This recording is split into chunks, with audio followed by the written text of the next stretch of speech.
Hey everybody, coming at you, Coach's Corner. Today we are talking about how to individualize group classes to ensure that your specific needs are being met. We have all been working out in alternative ways for the last 8 months. And I want to ensure that you don't feel like you're just spinning your wheels, right? I know many of you are seeing me twice a week and doing a number of other exercises.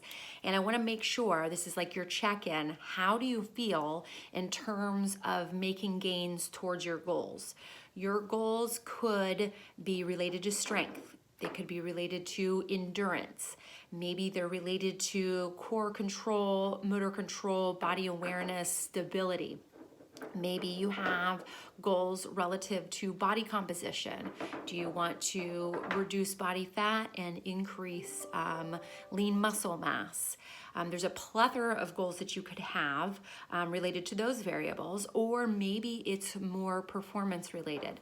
Do you want to nail your first pull-up? Do you want to be able to do 5 push-ups without any form breakdown? Do you want to clean or squat a specific number? So there's a lot of different goals that you could have, and I'm just checking in with you to ensure that you are actually moving the needle towards meeting one or many of those goals, right? I don't want you to feel like you're just spinning your wheels. So today we're really going to talk about if you have training specific goals, right, where you want to have repeatability over each week in terms of exercise and see gains in those exercises each week. So that's what we're going to talk about. You see a lot of repeat movements. We focus a lot on single leg. We've been throwing a lot more sort of dynamic explosive movements into the realm. And then there's, of course, just form and increased weight with movements like the heel elevated squats or the goblet squats. So you see repeatability in exercises over each week in my classes, and I want to make sure that you are actually seeing strength gains over each week. So I want to talk a little bit about things that you have control over that you can modify within my programming based on what your specific needs are. So the first and foremost one is reps, right? I often either have things that are based on time, right? EMOM style, or AMRAP style, which I actually program a specific rep count. So let's talk about both of those. So if it's an EMOM and we're working for about 45 seconds to 60 seconds, how many reps do you actually do in that allotted time, right? Depends upon the weight that you have, right? So there's a lot of variables to consider here. But if you have a heavier weight or you have a lighter weight, it doesn't really matter, because what I want you to think about is, are the last 3 reps that you do difficult? I want you to think about the fact here that we need to elicit mechanical tension and fire low threshold and high threshold muscle fibers in order to make a difference. And what's the difference? Adaptation, right? We want to see those gains. We want to make sure that we have the muscle strength gains or that endurance, and see some actual muscle density gains. That's called muscle hypertrophy.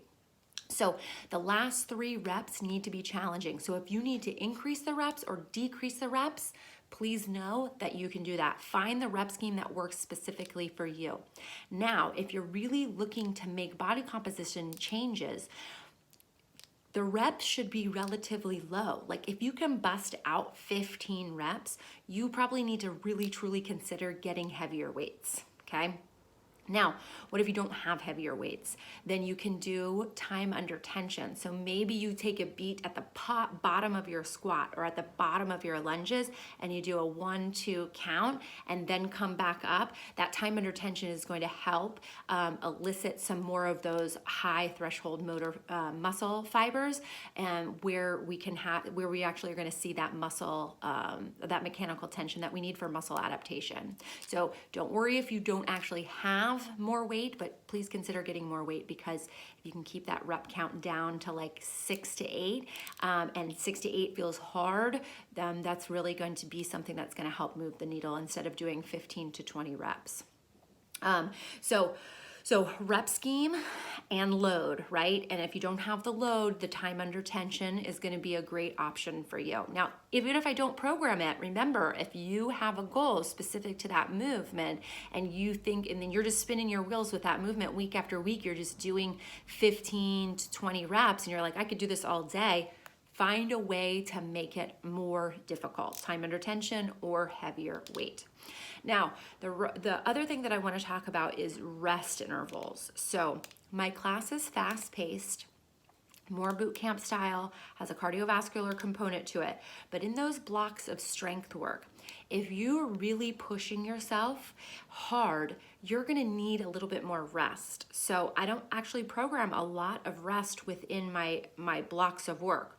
So if you have a specific goal and you have moved the needle on your reps and your load and you're starting to feel really fatigued, maybe the next round that you go into, you might have to forgo one of the accessory movements and just rest, right? Because oftentimes I have a main lift, which would be an example like your goblet squats, and then I have 2 accessories, which would be maybe like V-ups and push-ups. So maybe you do your goblet squat, it's hard and heavy, right? You do your push-ups, and then you take that rest minute when everybody else is doing the V-ups. So rest, I want you to think about how you can strategize your rest intervals to make sure that every time you circle back to the next set of the movement, you can feel just as strong. Okay, crew. So the takeaways here are, do you have specific goals? Are you making gains towards those goals week after week? If you're not, try to modify the class to fit your specific needs. If you are still confused, please reach out to me. You guys know I cherish seeing your faces each week, and I appreciate you so much, and I want to make sure that you're meeting your goals. So reach out to me if you have any more questions. I hope everybody has a wonderful Thanksgiving, and I will see you this week.